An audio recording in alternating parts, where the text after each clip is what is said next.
What an unbelievable game. The Champions Cup final between Leinster and Toulouse. We hoped it was going to be a cracker, and again it delivered. Welcome back to the channel. If you are looking to avoid the result of the Champions Cup final here at the Tottenham Hotspur Stadium between Leinster and Toulouse, now is the time to click off the video and come back once you are caught up. Because it finished Leinster 22, Toulouse 31. It went to extra time, there was drama. It was just a brilliant match of rugby. And there's loads of different things to talk about. I'm going to get on to Leinster. I think there are some quite uncomfortable questions that they might have to answer after this, and I'm really intrigued by the Leinster fans' opinions in the comments on quite how you feel about this defeat and the wider context of, 4 finals in a row, 3 straight finals year after year. I think there's a few interesting elements there from the Leinster perspective. But more than anything, credit to Toulouse for the way in which they stuck in that game. I think there was a lot of periods in the game where Leinster had the momentum, had the territory, but the defence from Toulouse, the grit, the resolve, the fact that they didn't concede a try until the end of the first period of extra time against this Leinster side that has so many weapons, they were brilliant. The way in which they hung in this game was sensational, and there were some performances. I mean, Dupont was man of the match, and deservedly so. His ability to influence a game, I think, is probably second to none in world rugby. Jack Willis has taken his game to a whole different level, having joined Toulouse. He was a menace in so many different areas. I actually thought one player I really enjoyed watching for Toulouse, who I've never seen before live, was Coste at 13. Not so much of what he did with ball in hand. I thought it was maybe a quiet afternoon in that regard for him, but in particular the way in which he defended in the 13 channel, which so many people say is the hardest or one of the hardest channels to defend in professional rugby. He was absolutely outstanding. I thought he was exceptional. So huge credit to Toulouse, a historic 6th star on their jersey. They are the Real Madrid of European rugby, of Champions Cup rugby. You can see the stadium here, it's all emptied out now. The celebrations have disappeared into the North London streets for the Toulouse fans, into the dressing room for that Toulouse team. But as I said at the top of the video, there are questions here that I think Leinster have to at least front up and answer, and I don't know the answers to them. And the big one for me is this defeat the failure that previous Champions Cup final defeats have been viewed as? Like, you look back at that game in Dublin against La Rochelle where they race into a 17-0 lead and they let it slip. You talk about this team and the quality of side they have, the great coaches they have, the resources at their disposal, and they once again have come up short in the biggest game of their season.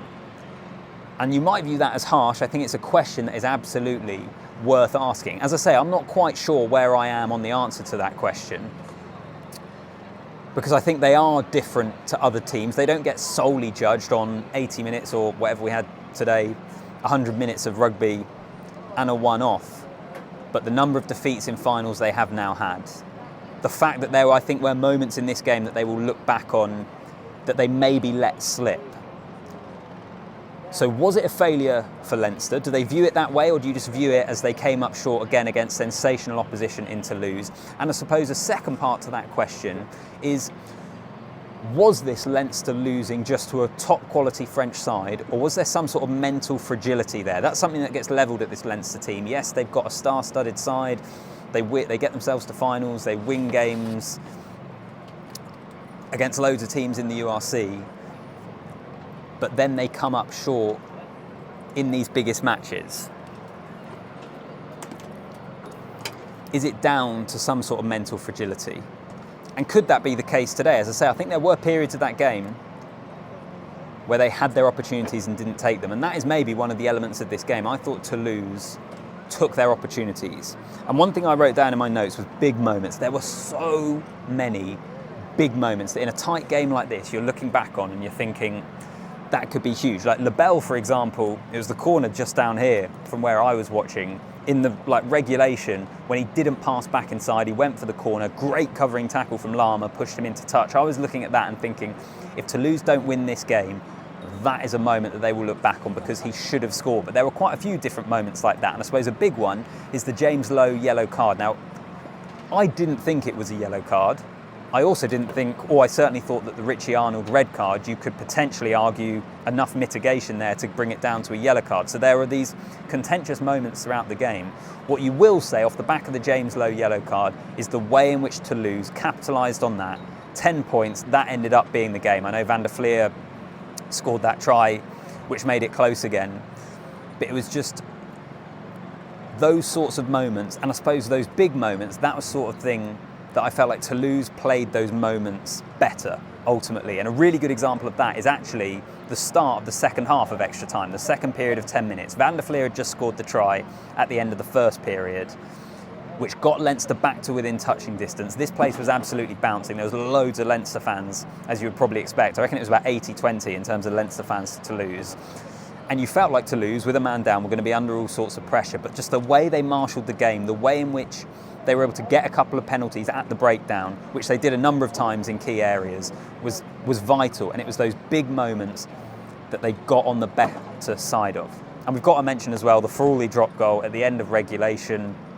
It's tough, isn't it? Sometimes these things go for you. What I will say is he had space, he had time, he connected with it well, but just the accuracy very, very slightly let him down. But I just wonder if that, again, is just one of those big moments that this Leinster side, if they're going to get over the line in these games, they have to start being able to take them. Is it just because they're coming up against really strong, quality, brilliant opposition, or is there some deeper mental fragilities within this side? They are uncomfortable questions. I think they are questions that are fair to ask.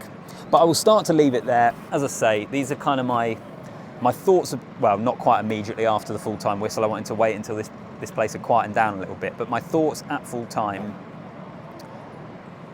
and just my general views on it. I think tomorrow I'll do a video once I've had a chance to look back in more consideration. But my big questions for the Leinster fans really are, is this a real failure, and how do you view it? And is it because of some sort of mental fragility, whatever you want to call it, to not be able to get over in these big games? Or when we look at this Toulouse team, when we look at the La Rochelle team you've lost to over the last few years, they are just top quality, brilliant sides. But I do also think that is a big narrative, that is a big question that will come out of this weekend. And as I say, Toulouse, brilliant. And congratulations to them. The way in which they hung in that game, how good they were defensively. When you consider the Van der Fleer try, the first try Leinster scored, came right at the end of what would have been 90 minutes of rugby, says a huge amount about the grit and the fight in this Toulouse team. And they will be partying into the night. So drop your comment down below. Let me know, what did you make of it? Like the video, and also subscribe to the channel. We've got a big summer of rugby coming up. Ireland's tour to South Africa, England's tour to New Zealand, Wales heading down under to face the Wallabies. Joe Schmidt there. So to stay up to date with everything, make sure you are subscribed to the channel. I'll leave it there. Drop your comment down below. See you in the next one.